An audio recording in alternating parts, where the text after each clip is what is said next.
Yes. Hallelujah.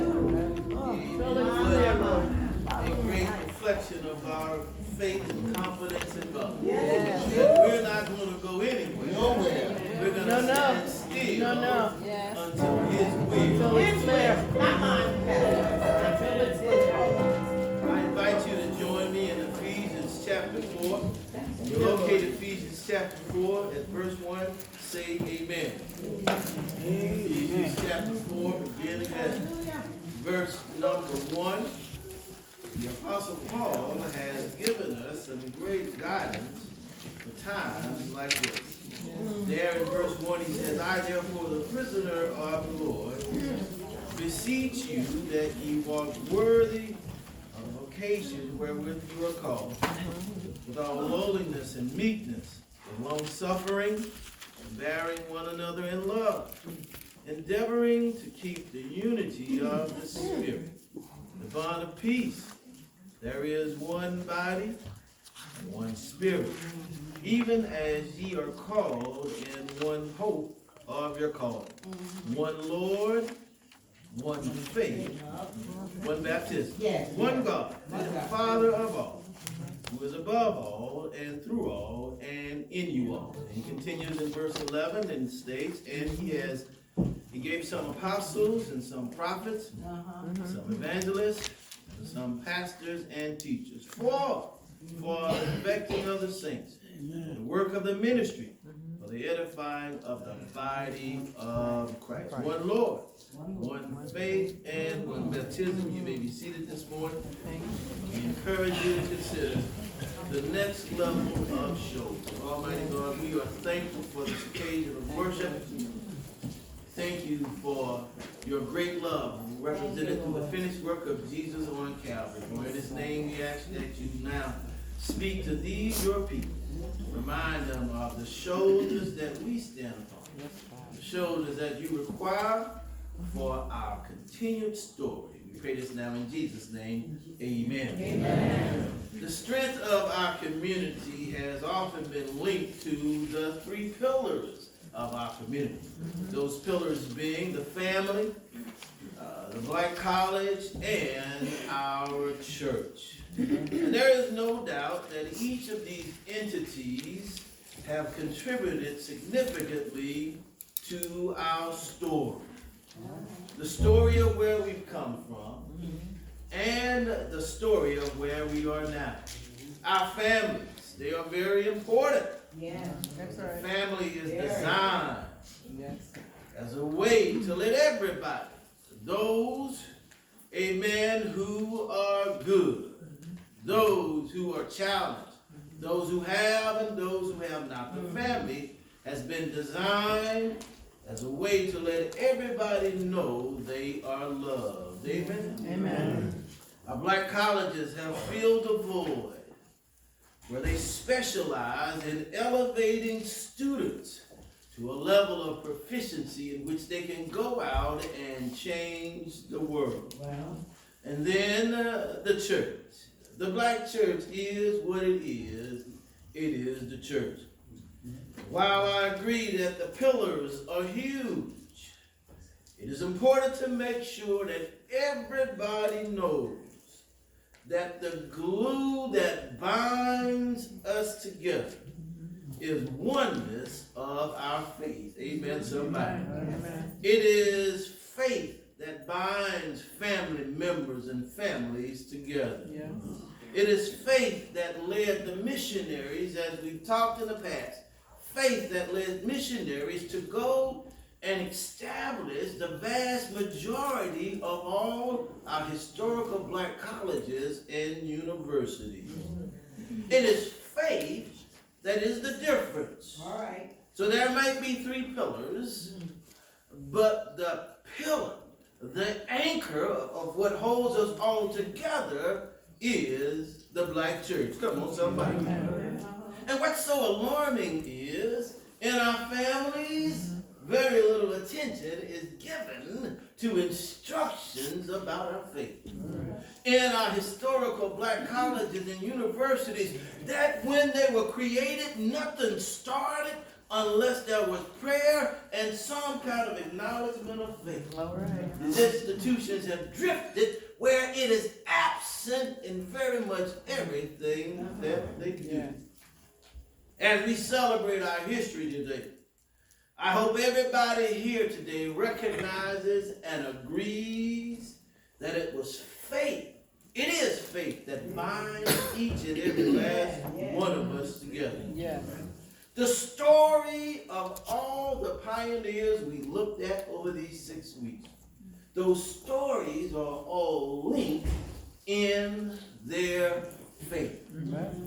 We spoke about the prayers of so many famous black pioneers. The prayers of Malcolm X, the prayers of Martin Luther King, the prayers of Coretta Scott King, the prayers of Harriet Tubman, the prayers of Frederick Douglass, the prayers that are preserved and written out for others to reflect on and others to be strengthened by. These prayers speak of what they had in common.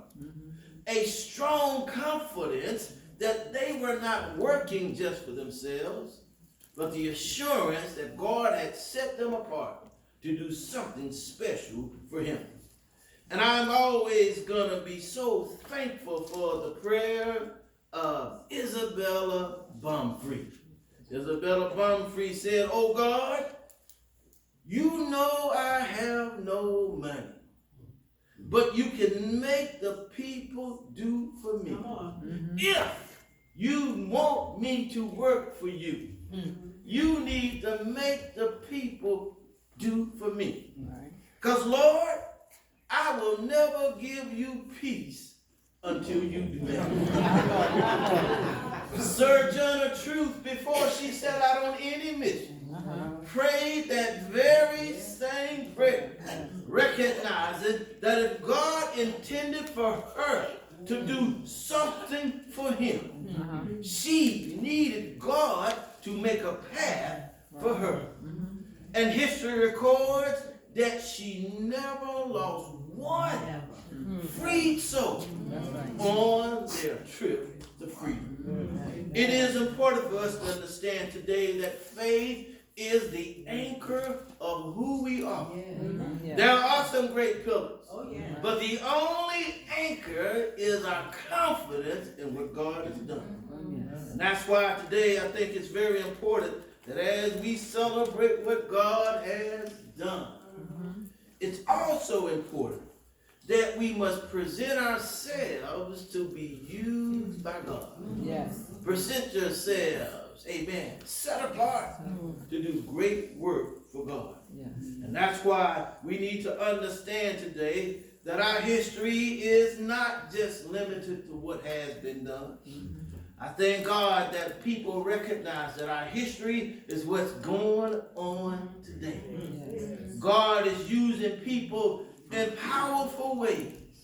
And he's using people to touch the lives in communities all across that land. Yes, I celebrate the legacy of Gwen Ifill. No doubt about it, we celebrate what God has blessed Courtney Dunlap, Mother Tyler's granddaughter, to do. And yes, we are so thankful for the things that he's doing all around us. I'm happy, glad that God has blessed my nephew to become one of 32 people in the world. 32 covenant roads that make a difference. The only thing I text him was to let him know, listen, to a lot of people, Cleveland may be the worst team there is. Come on. And I reminded him today that it can always be done. That's right. Amen. And I suggested that he look back on history and see how God has used people to do it. How he used, come on somebody, David to do it. How he used the Apostle Paul to do it. How he used Martin Luther King to do it. How he used Rosa Parks to do it. Don't look at how bad the situation is. But always know that God has nurtured you up to put you in a situation so that you can excel. So don't look at how bad Cleveland is. But look at I don't know why you keep saying that, James. Look at the opportunity God has given you. Because if you win more than 2 games next year,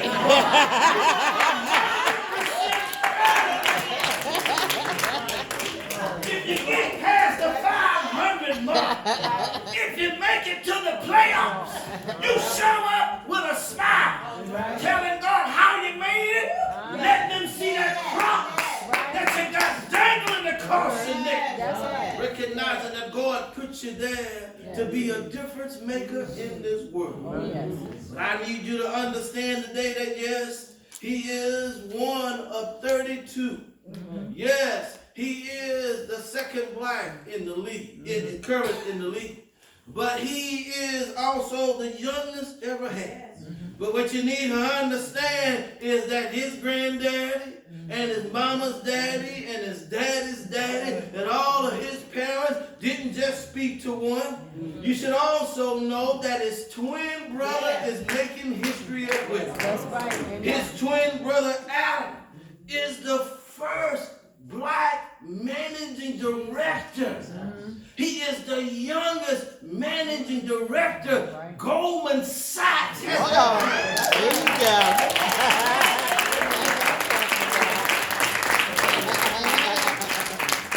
And their sister, amen, is an African-American woman who was a news producer at Channel 7 WABC in New York City. Now, back at Channel 10 in Philadelphia. We need to understand today that our history is not about what God has done only, but our history is about what God is doing right now. That's right. Amen. That's why I'm excited as we had our presenters this year. I'm excited that the name recognizes that yes, it happens to fall on a good day. But that drew her closer to understand that Juneteenth means that the message will get out. They may not have heard when President Lincoln made the announcement, but good news will travel. Because God has raised up some testimonies that even when the news doesn't put the truth out there, there are folk like you who can go out and say, God still is in the blessing business. He woke me up this morning.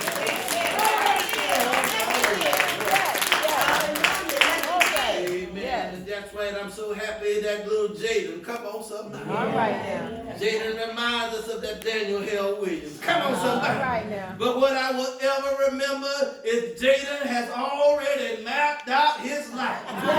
He has told his mama, I know I get on your nerves. I know it seems like I don't listen. And I know that I disappoint you. But mama, when I have my kids, I'm going to send my kids to your house.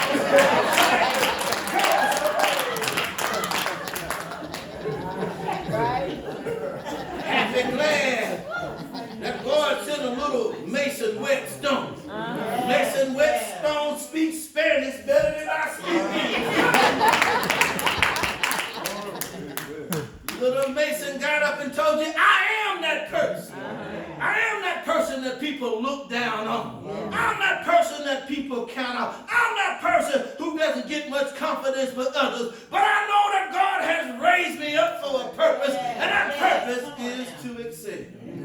Our history is being lived out in front of our eyes. And it's important for each and every last one of us to know that it's just not them, but it's each one of you. Each one of you is a trailblazer in whatever you do. I don't care which office you're going to be at tomorrow. I don't care what doctor's office you may be at next week. I don't care what trouble you may be going through right now. Your testimony is needed so that people know despite what it looks like, despite what the doctor says, despite what you're going through, even when your body wants to give up, even when you want to quit, you have to be reminded that you are God's workmanship. You are created for goodness. The God tells somebody. Tell somebody who's caught in the wilderness. Tell somebody who wants to quit. Tell somebody who wants to give up that it ain't over. Come on, somebody.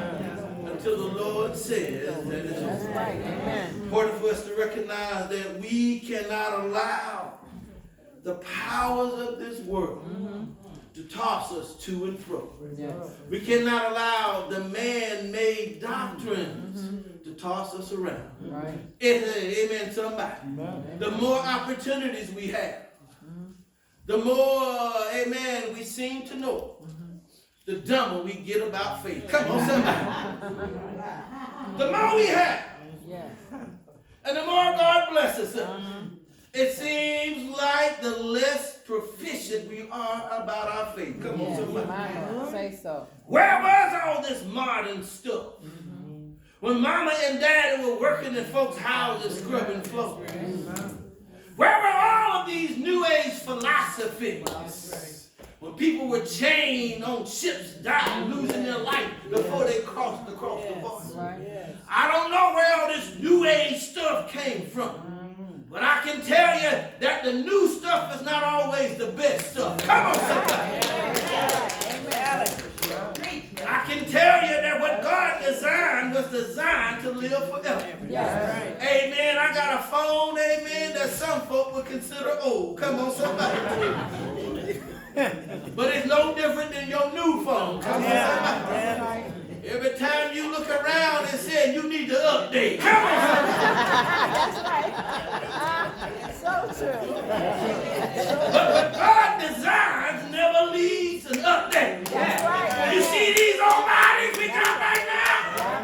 It's the same one that has picked up dust off of the ground, Yes. fashioned it in his hand, breathed into this nostril, and humanity was born. Like I told you last time, when was the last time that was a revision of what God made? He made it the first time, and it'll still work. There's some folk that have made it to overtime. Am I right about it? There's some folk that have made it to 3 digits. It'll last if you take care of it. Come on, Right. son. Amen.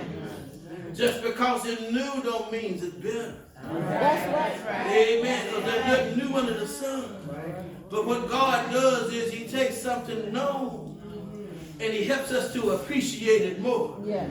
And we can appreciate what God has done for us. We would never get cold of God. We would never abandon what he has said. Right. That's why it's important for us to understand there is one faith. There is one baptism. There is one Lord.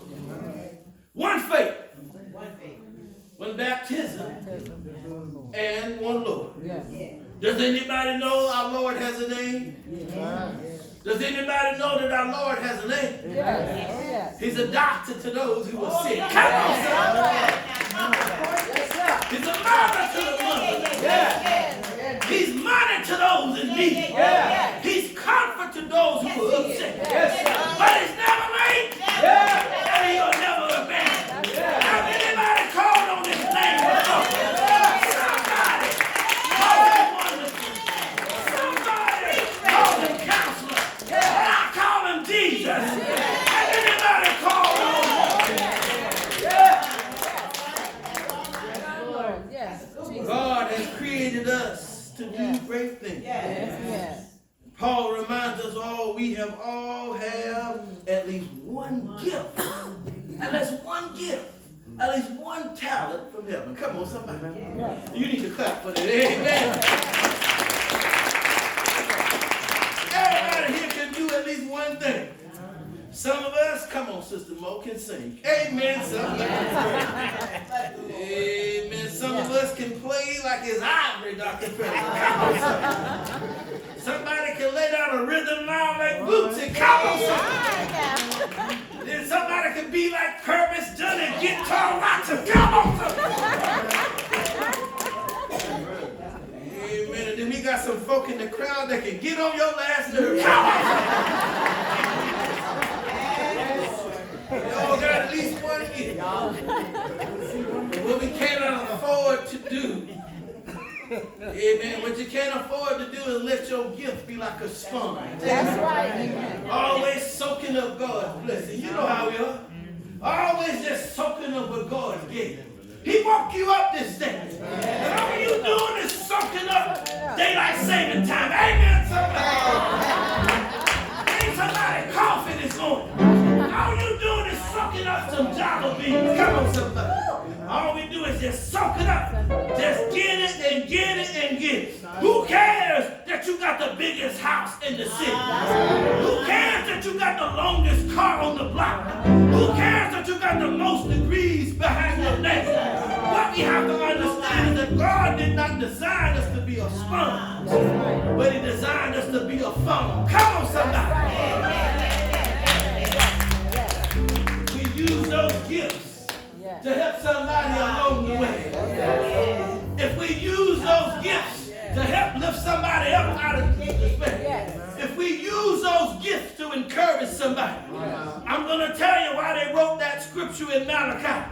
He will open up the windows of heaven. If God can trust you with a gift, He will bless you with more gifts. If He can trust you with $1, He'll give you more money. I'm a witness. Can't explain how He did. Yes. 2 kids in college at the same time. Over $100,000 needed. Yes. And I don't know where it came from. But I can tell you today, it wasn't New Age philosophy. But I can tell you today, it was Jesus who made a way.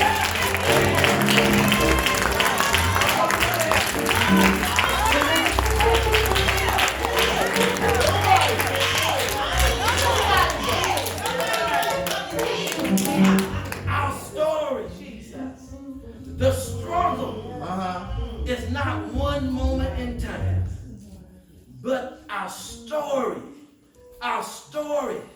is built on generation after generation after generation of souls being willing to be servants of the Lord. And I will thank God for my trip to that National African American History Museum. As I told you last week, it's amazing. As I told you last week, they got Thomas Dorsey's piano there, Sammy Davis' shoes, Sammy Davis' tap shoes there. As I told you, amen, they got all manner of artifacts, all the military people that have served, but just so that my Plainfield people could appreciate it, they got George Clinton's stage. Deacon Wall, they got the mothership in there. And God impressed on my mind while I was there. It's an understanding. Our story is not one voice, but our story is built on the shoulders of everybody that has come before us. Yes, amen. That's why we need to celebrate what God has done. Yes. But that's also why we need to celebrate what He's doing through us right now. Yes. We're already influencing the world. Yes. The music that everybody listens to is the music that starts in your house. Come on, somebody. The styles that people wear throughout the country are the styles that start in your neighborhood. We already influence the world. The people that they're buying jerseys for are the same folk that grew up around the block from you. That's why we need to celebrate what God is doing right now. The next level of shoulders that people will build upon are sitting in this sanctuary right now. The next level of heroes are sitting in this sanctuary right now. You need to recognize, as Jesse Jackson would tell you, I am somebody. Come on, somebody. I am somebody. And God didn't bring us this far to leave us, but He created us for greatness, to go out and tell someone the things that God has done. That's why every day when I get up, I remind myself that God has created me for greatness. And I remind myself I might as well think big. Why should any thought be small? I might as well think big if I'm going to think it all. There is no limit what I can do. If I keep believing, God will bring me through. If I trust in God and believe in myself, there is no limit, there's no door, there's nothing that can hold me back. I might as well think big. That's right. Why should any thought be small? I might as well think big if I'm going to think it all. Because I think for me. I think that he started me on my way. I think that grace has already been shared in my life. And I think that God has blessed somebody here today. Has God blessed anybody here today? Has God blessed somebody here today?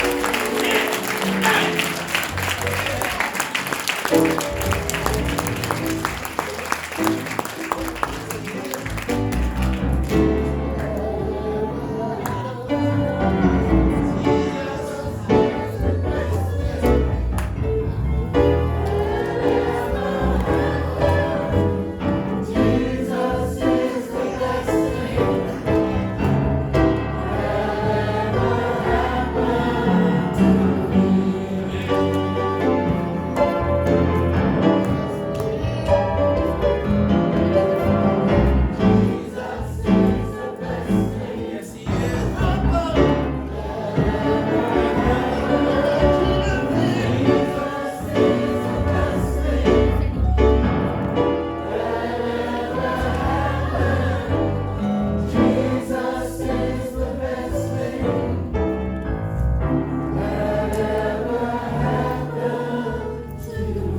Indeed, Jesus truly is the best thing that has ever happened to us. It is the best thing that has ever happened to us. The greatest event in history ever recorded is they hung him high on the cross, stretched him wide, pierced him in his side. He laid his life down. The evil and the grave thought that he had. On the third day he rose with all power in his hand. And the songwriter was so happy that they said, victory is now mine. Come on, somebody. Because Jesus died on Calvary. Because God raised him from the grave. Our future has been guaranteed. That through faith in him, we all have eternal life. So the doors of the church are open right now.